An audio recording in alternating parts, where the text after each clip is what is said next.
Hey guys, Mrhappy here, and today I want to do my Black Mage versus Summoner video that everyone has been asking for. Now in this video, we're going to go over key differences and similarities in the two jobs to try and find out which one you may like better. So please keep in mind this is not an all-inclusive guide to these jobs. Videos pertaining to specifics such as the exact rotation of each job will be separate. The goal of this video is to look at the Black Mage and Summoner's available tools and calculate each's potential before comparing them. So first, we'll look at Final Fantasy XIV's resident mage damage dealer, the Black Mage. Coming over from 1.0, Black Mage has always been known for its explosive burst damage alongside its good sustained damage. In fact, for the Black Mage, those two sources of both burst and sustained damage tend to come from the same place. Using an interesting mechanic of charging themselves with fire or ice energies, a Black Mage is an endless source of high damage. So first we'll look at their tools. Black Mage uses two primary mechanics in battle: Astral Fire and Umbral Ice. These forms are triggered by casting any fire or ice spell that the Black Mage has, and it stacks up to 3 times. Tier 1 and Tier 2 spells such as Fire 1 and Fire 2 only grant or remove the opposite form's effects, meaning you can either gain 1 stack of Astral Fire or lose the stack you have of Umbral Ice, meaning you'll have to cast them repeatedly to stack up the spells. Tier 3 spells such as Fire 3 and Blizzard 3 grant 3 stacks and remove the other form in the process, meaning that even if you're an Umbral Ice 3, when you use Fire 3, you'll get 3 stacks of Astral Fire while using the 3 stacks of Umbral Ice. So there's one more type of magic, Ancient Magics, and they work individually differently. Freeze is primarily a utility spell that we'll talk about later, and it follows the same rules as the Tier 1 and Tier 2 spells, where they can only remove and grant 1 stack, while Flare applies 3 stacks but will not do so in the same manner as Tier 3 magics. This means that it will apply 3 stacks of Astral Fire, but only if you had no stacks of Umbral Ice, or if you just had no stacks of Umbral Ice. It consumes Umbral Ice if you try to use it that way. So while in Astral Fire, let's go over what Astral Fire and Umbral Ice actually do. So while benefiting from Astral Fire, fire spells deal more damage but cost more MP. Ice spells deal less damage but cost less MP, and MP regeneration comes to a complete stop. You do not passively regenerate MP while in Astral Fire form. While in Umbral Ice form, fire spells do less damage, cost less MP, and have their casting times halved. Additionally, MP regeneration is quickened greatly. You will generate thousands of MP back every couple of seconds while in Umbral Ice form. And the more stacks that each one of these have, the more the effects come to fruition. I mean, obviously for fire, MP regeneration stopping, it'll just stop. That can't get worse. But fire spells will continue to stack up, deal more damage, and cost more MP the more stacks you have. And while on Umbral Ice, fire spells will do less damage, cost less MP, and have their casting times halved. Obviously, it can't get any more than halved at 3 stacks, so you know what I mean. So balancing these two forms is a trademark of being a good Black Mage, and expect to use Fire 3 and Blizzard 3 to change forms primarily. But now let's actually talk about these individual Fire and Ice spells a little bit more. So Fire 1 and Blizzard 1 are both single target abilities that build 1 stack at a time, as mentioned before. Fire 2 is an AoE around the target that you're casting it on, while Blizzard 2 is an AoE around the caster. And these also only generate 1 stack of Astral Fire or Umbral Ice. Fire 3 and Blizzard 3 are large damage nukes on single targets, much like Fire and Blizzard. Because of their abilities to switch forms, it is best to use these to generate Astral Fire and Umbral Ice stacks. Additionally, whenever you cast Fire 1, you have a chance of getting a free Fire 3 due to one of the passive traits that you have, but we'll talk about that in a little bit. So Freeze is a utility spell, but Flare is a giant nuke that will deal massive damage to the target and anyone nearby the target. However, there are a few things to note about it. One, it uses all of your MP. So once you cast this, you're bust. You have nothing left to cast anything else with. And it also has a long casting time, so it's generally a bad decision to use this very frequently. It's more of a burst damage sort of spell that will hinder you unless you are properly prepared with all of the right cooldowns. Also, it does deal more damage based on your MP, despite not actually saying that on the tooltip, but the damage difference is very, very negligible. So just use Flare with caution, and I would honestly only use it if you have both Swift Cast and Convert up, and you are able to use both of them on that spellcast, which are 2 abilities we'll go over in a little bit. So I mentioned that Freeze was a utility spell. Its utility is actually that you can place it in one spot and bind all the targets in that area. Obviously, you also go into Umbral Ice form. When you use this, you gain 1 stack, or you lose Astral Fire in the process. So it is really more of a crowd control ability that allows you to generate MP back or cast it more quickly when you're in fire form. So actually, that's not true because your casting times don't get reduced by Astral Fire. Ignore what I just said. All these Astral Fire and Umbral Ice things. But anyway, Black Mages also have one more element of spells, Thunder spells, and just like with Fire and Ice, they have 3 tiers of them. Independent of form, these spells must retain as much uptime on enemies as possible. You want them ticking at all times on your primary target. You can also only have 1 active Thunder spell on the target, and the general rule of thumb is always to use the strongest Thunder spell you have, meaning once you unlock Thunder 2, you'll likely stop using Thunder 1, and once you unlock Thunder 3, you'll stop using Thunder 2. Each one deals different initial damage, but they deal the same damage over time. The big difference is that Thunder 1 lasts the shortest, while Thunder 3 lasts the longest on the target. So, because of this, along with another passive that I again will mention later, the Thundercloud passive, occasionally your next Thunder spell will deal 340 potency, have no casting time, and cost no MP. You're going to want to use these on Thunder 3s pretty much every time. And whenever this procs, you'll be able to pretty much blow something up. Also, keep in mind that it does reapply the Thunder Dot after doing that initial damage of the 340, so you'll want to always use Thunder 3 with these Thundercloud procs. So with some luck, Black Mage can endlessly get free Thunder 3s, but really don't count on it. So finally, the last real important damaging spell Black Mages have is Scathe, which is an instant ability that deals 120 potency, and it does cost a little bit of MP, but it doesn't benefit from either of the forms. Occasionally, this effect will double due to another passive trait that I'll mention later. Useful for times when you need to kite and nuke an enemy. When you're basically on the move, Scathe should be your move of choice. Just be careful of your MP in the process. I'd recommend, if you're going into a kiting phase, if you could get Umbral Ice up before you start spamming Scathe so you can do it endlessly, but it's not really that important. So these are all the Black Mage damaging spells. So next we'll go over a bit of the utility and cooldowns. Transpose causes you to switch between Astral Fire and Umbral Ice, but only with a single stack. More of a panic button if you're too low on MP to use Fire 3 or Blizzard 3 to switch forms. Surecast makes it so that enemies can't interrupt your next spell through damage. I have not confirmed if this goes through effects such as stun, paralysis, or silence. I'm imagining it doesn't, but just keep that in mind that it'll prevent you from, while you're getting hit or get hit by any abilities, prevent you from being interrupted for your next spellcast only. Sleep allows you to, well, sleep a target, and due to a passive, again, any enemies around them in a small area. Swiftcast causes your next spellcast to be instant. As I mentioned earlier with Flare, you'll probably use it for that most often. Mana Ward nullifies magic damage equal to 30% of your max MP, again, after a passive at a certain level. Before that, I believe it's 20%. Lethargy slows an enemy's attack speed and movement speed for 12 seconds, pretty useful utility. Ethereal Manipulation allows you to teleport to a target ally, great for repositioning without having to actually move. Convert allows you to transfer some of your HP and turn it into MP, very useful, again, as I said, for Flare to get MP back after wasting all of your MP on it. And Apocatastasis, and I had to say that slowly because I always mess that up, allows you to increase the elemental resistances of any party member other than yourself. And finally, you have Mana Wall, which causes the next 2 physical attacks on you to deal no damage, which is great because that also prevents them from interrupting your spellcast. It prevents knockback effects. It's a great tool for avoiding certain mechanics. Now, before I forget, let's talk about the Black Mage traits, because I mentioned them all throughout the first part, and I wasn't going to mention them at all, but I have them here, so why not?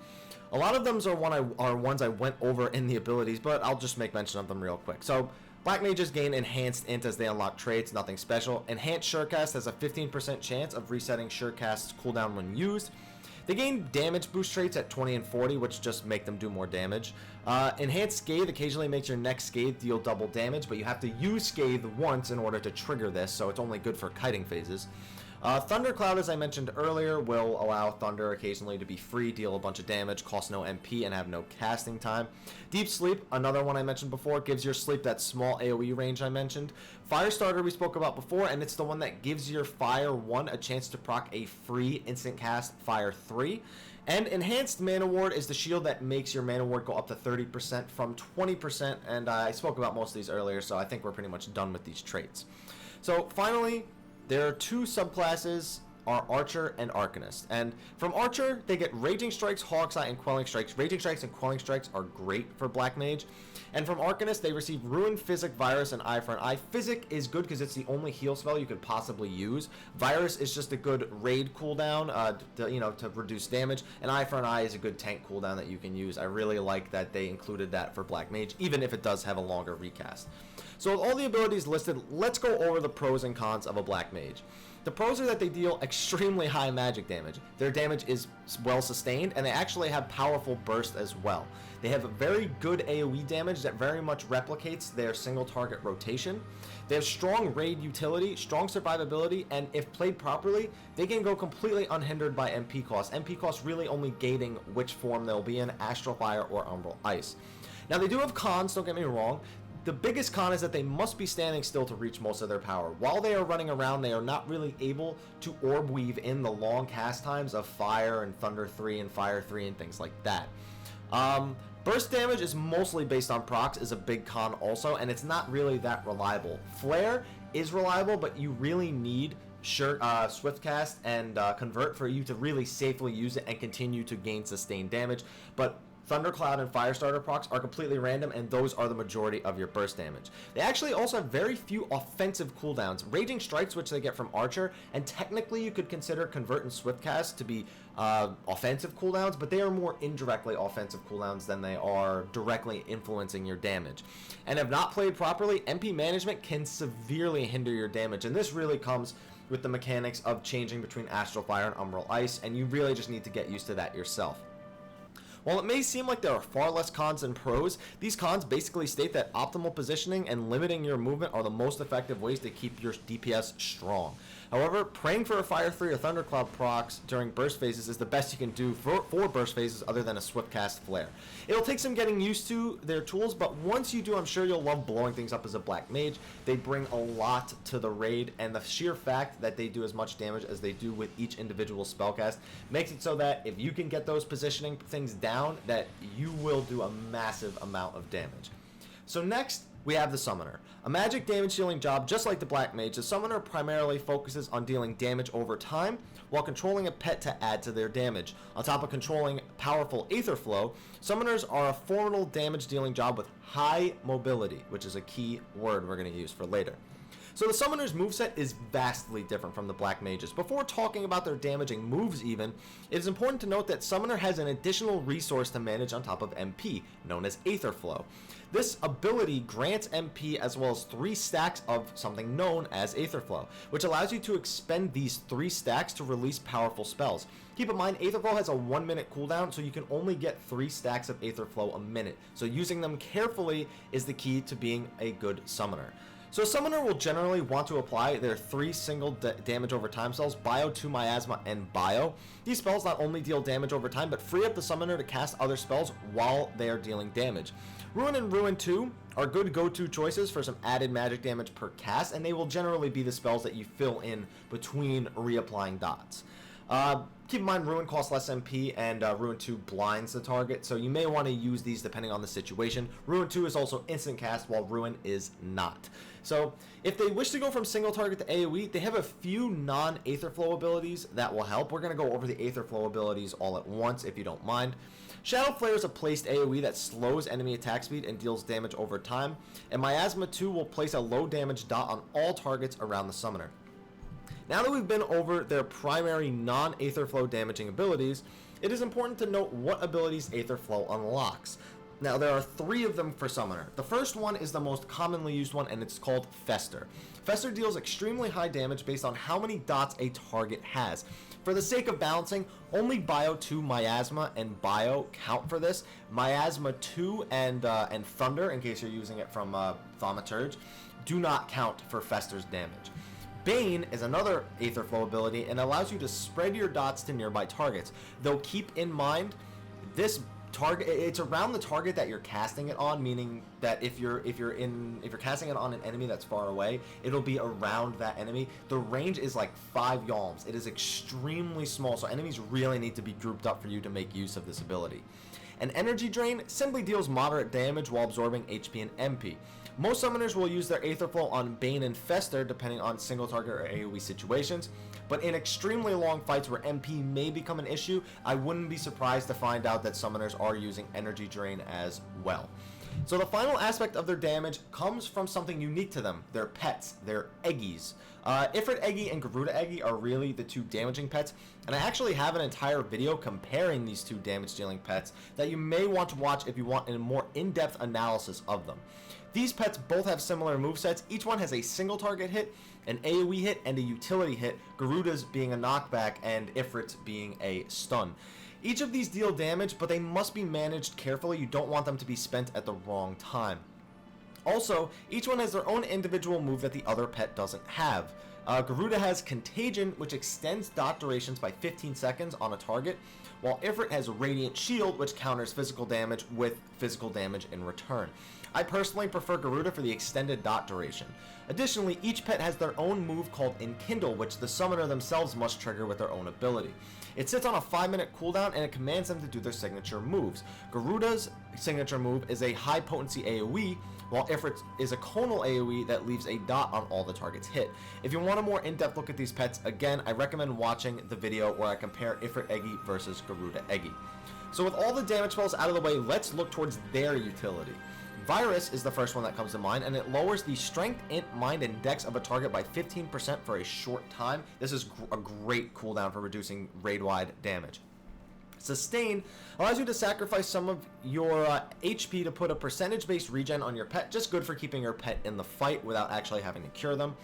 Resurrection allows you to raise a party member in combat. Now keep in mind, Summoner is the only DPS job in the game with an in-combat resurrect spell, which is a huge raid utility to have to relieve the healers of some of that stress should you ever need one. Eye for an Eye puts a shield on a target that, when that target is actually hit, may cause enemies to deal 10% less damage, so that's another great raid cooldown. Rouse will actually cause a summoner's pet to deal increased damage and become immune to most detrimental ailments. I also forgot to mention it does increase healing, but as a summoner you don't really need the healing aspect of it.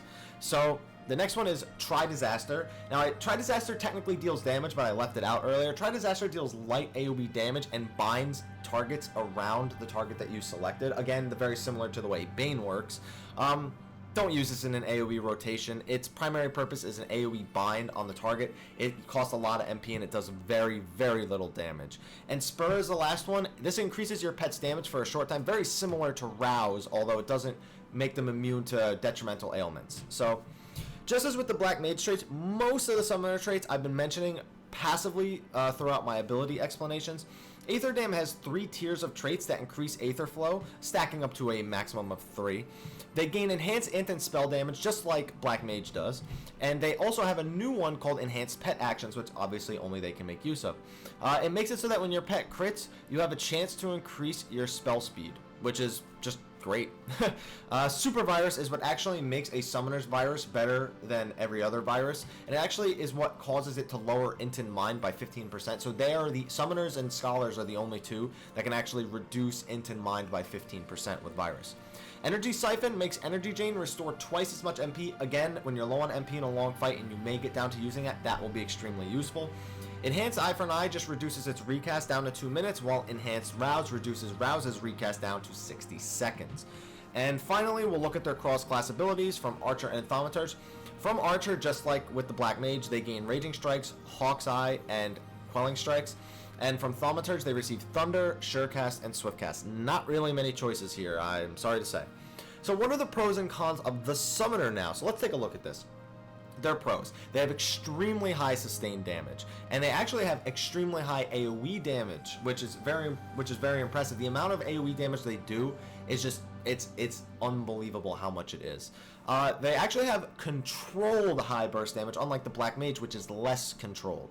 They actually also have really good mobile damage. If they can apply a dot, use Ruin 2 and Fester, they can do all those things while moving, which means that their damages can actually go completely unhindered from running around. Additional damage from the pets also helps, as well as the utility of the pets, such as Garuda's Contagion. And speaking of utility, they have extremely strong raid utility with a lot of things that reduce incoming damage and reduce the damage that the entire raid, as well as individual targets, are going to take. But they're not perfect. They still have plenty of cons, and let's go over these. Now, MP management in long fights can be tough, and it can cause you to use Aetherflow stacks on things such as Energy Drain instead of Fester and Bane. Burst, and speaking of which, Burst and AoE are actually very much gated by Aetherflow stacks. Considering you only get 3 per minute, you really have to decide when's the right time to use those. And your Burst actually requires 3 dots to be on a target, which is pretty insane considering it takes you about 7.5 seconds before your dots are completely up on a target. Pets also really hard to control currently with the way they're implemented in the game right now. And the last 2 cons are really more personal peeves, but I'm sure other summoners out there will be able to heed me out on this one. Noticing damage from dots is difficult because it's all grouped up with other dots. Again, I have a dot video if you'd like a deeper explanation on that. And keeping track of dots on targets is extremely difficult with the way that they're spread out. We really need a more inline system of showing dots that are yours on a target. And not only that, but if there are too many dots on a target, your dots may not even land at all. So while the summoner is extremely mobile and it can deal really high damage overall, they are gated by issues independent to their job. Pet control is extremely difficult, which means that they can waste DPS by using their cooldowns at the wrong time. Aetherflow is very limited, and dot control is made difficult by the game's UI. However, these things sort of keep Summoner in line with all the other jobs, so even though they have all these issues, they still deal as much damage as other jobs, which makes them an attractive choice for anyone looking to play a unique job that still deals tons of damage. An important note about Summoner, for those of you using the current parser, there is a bug that will cause your numbers to be increasingly high. It is caused by using Fester right after Bio while Bio 2 is up. Keep that in mind when parsing your numbers on Summoner. This may be fixed by the time you see this video, by the way, so if it's not the case for you, then don't worry about it. So we have to pick a winner out of the bunch, right? So, I mean, this is a versus video, and I kind of feel bad that my last 2 job versus videos, I didn't actually pick a clear winner. So it's a tough one because while both jobs are similar in some degrees, such as the fact that they both deal magic damage, they actually share a limit break, and they do relatively good damage, they are also vastly different. The Black Mage is reliant on being as immobile as possible, while the Summoner is given all the tools necessary to maintain their damage while moving. On the other hand, Summoner relies on their pets for a large portion of their damage, and should anything happen to them, it gets bad real quick, while Black Mage is in complete control of their actions and doesn't have to waste any sort of global cooldown on keeping their pets alive. In the end, I'm giving this one to Black Mage, guys. I'm sorry to say, but it's for quite a few good reasons, and a lot of them aren't even Summoner's fault directly. As mentioned before, a Summoner's dots are really hard to keep track of because of the UI currently, and it lowers Summoner DPS altogether when you have, as soon as you have trouble finding a dot, it becomes a problem, and you immediately start losing damage. Also, the UI can actually prevent dots from ticking, so it makes, if there are just too many dots on the target, and you've seen these at things like Odin and Behemoth, it makes abilities like Fester useless because your dots aren't triggering on the enemy. So, also, the difficulty in controlling the pets usually just makes players set them to autocast, which is fine for the most part, but when it comes to things like Garuda's Contagion, you really want to be able to control those more steadily than you can currently. There are ways to go out of your way to control things such as Contagion, but you then also have to control all the other pet abilities, which is what makes it really, really difficult right now. So you can severely lower your DPS just by setting them to autocast if they decide to cast something at the wrong time. And finally, the sheer fact that a lot of their damage is locked into Aetherflow stacks can make for some trouble in fights where burst phases come very often, and you need to be able to transfer dots over to the other target and burst them down. So the fact that dots are very important for their burst is also another reason. If you don't have 3 dots on a target, you can't really fester them for a lot of damage. Your burst is completely shot. So they're just gated by so many things. All these facts together just make Summoner a lot more underwhelming for me. The winner of this versus video, after saying all that, is to me very clearly Black Mage. Hopefully you guys enjoyed this video. If you did, please like, favorite, subscribe, and share for more Final Fantasy XIV information. Also, feel free to like me on Facebook or follow me on Twitter. Those links are in the description below. If you have any questions about this video, if you have any recommendations for videos, and if you want to say anything about the video in general, feel free to reach out to me on those platforms, or even leave a comment in the description below that might further the discussion about these 2 jobs. Any recommendations for Summoners or Black Mages out there, that would really help them, and it would really help the community as a whole. Anyway, guys, thank you for watching. I hope you enjoyed this video, and until next time, take care.